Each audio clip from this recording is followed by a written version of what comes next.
maintenance of that particular alignment. So whoever is talking about that is not being fair to the Federal Ministry of Works. Well, I still would want to say, people would say this because of some kind of promises that don't meet timelines and deadlines. That is why Nyota, my colleague, earlier asked you, how long are we likely to see work on the Lagos-Ibadan Expressway? Time and again, we have promises.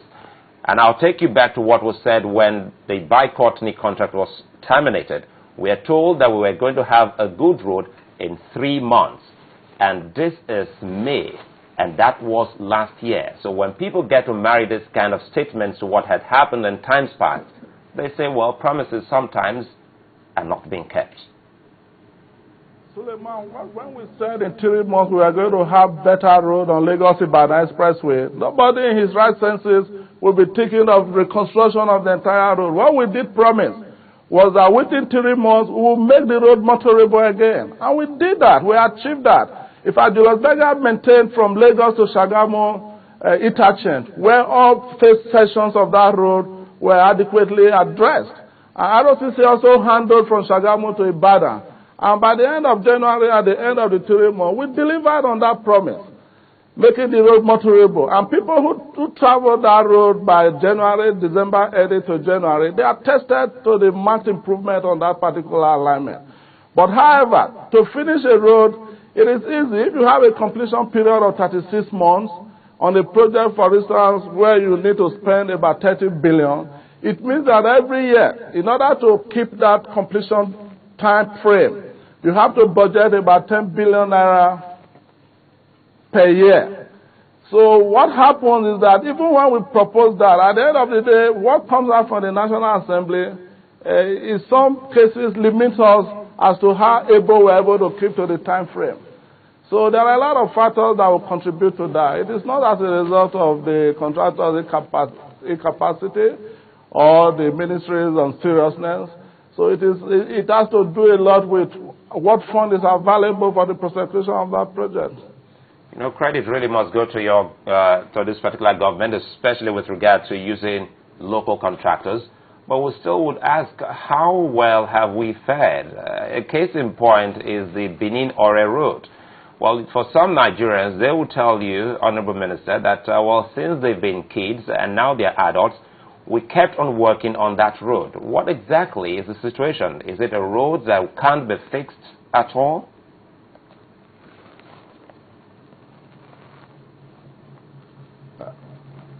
Hello, Suleiman. I think maybe yourself have not really driven through that road in the past 1 year.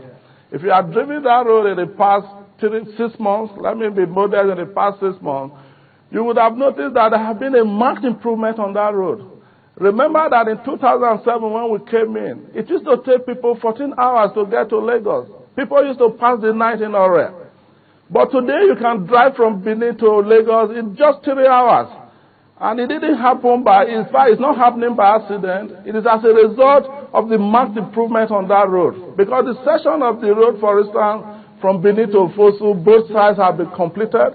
And it's one of the best highway alignments we have in this country today. I have been there during the Good Governance Tour when the team of the Honorable Minister of Information went on that alignment. They were amazed. They could not believe that we have such an alignment in this country. So as members of the media, I think it is proper that where government is succeeding, we should say so. At least the first 2 contracts on that road has been completed, and the outstanding sessions are ongoing as we speak.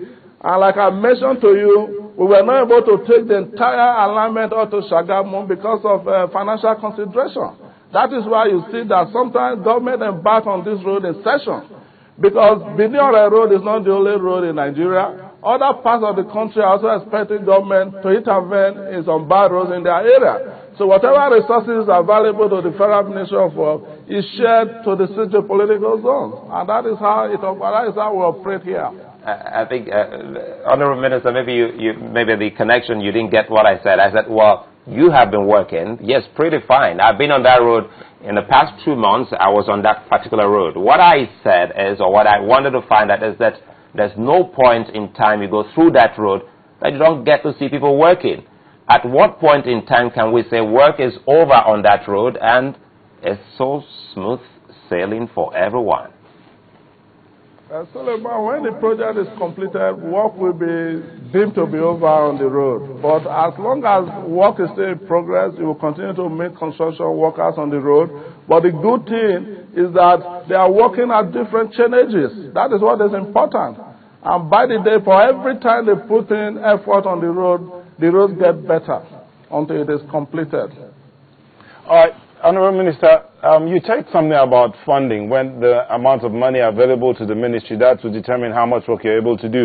Is it true that your budgetary allocations are never fully released?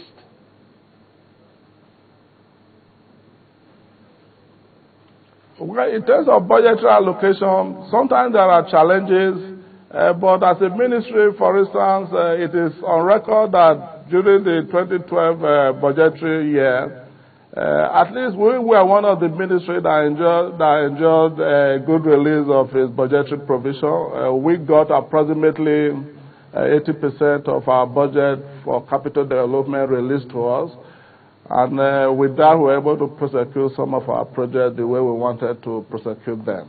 But sometimes that could be a challenge because sometimes budgets are not passed on time, but sometimes too, maybe because of implementation challenges, not all projects are able to be embarked upon. Because sometimes you truly have projects in the budget which do not have design and which came into the budget not through the effort of the Ministry of Work but from the National Assembly. And you definitely have to have such shortfall. Okay, let's do a breakdown here. In 2011, out of a budget of 130 billion, only about 88.7 billion was released. Now, but in 2012, out of 143 billion, you got 110 billion. Is it possible for you to say exactly how you spent that money on the projects you're handling, especially the Lagos axis, trunk A, as you called it? Well, you know that Lagos is just a part of Nigeria, but the Lagos axis, in Lagos axis, we have some projects we are prosecuting there. In the year under review here, we completed the maintenance and rehabilitation and replacement of 8-number expansion joints on the 3rd Mainland Bridge. We did that. We also worked on the Apapa-Oshodi Expressway, where we are still working as we speak. And of course, during the recovery of faith sessions of the road on Lagos-Ibadan, we also worked there. And indeed, the Lagos-Ota Road, the Lagos-Abeokuta Road, we have an ongoing project on that particular axis. Because I don't have the figures here, I will not be able to put my hands on it right now. But usually, if you look at the budget, you see that fairly you can say what goes to each zone in the country.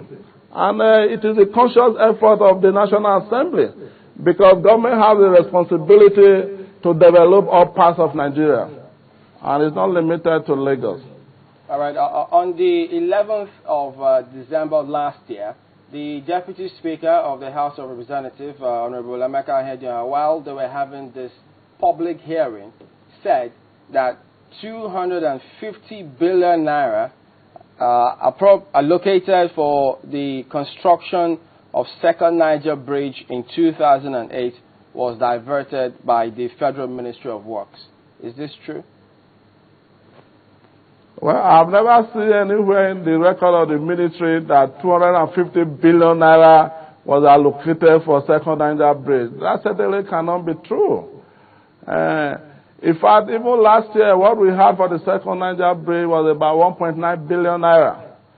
So that figure is stupendous. In fact, you don't even need up to that to do a Second Niger Bridge. And in 2008, it would have been cheaper to construct a Second Niger Bridge. And clearly, certainly you would not have had a budgetary provision of 250 billion naira. So what is the current state of the Second Niger Bridge now? Has the contract been awarded? What's the timeline? The Second Niger Bridge, you recall that in about February, we announced the successful bidder on that particular project. As we speak, the transaction advisor on the project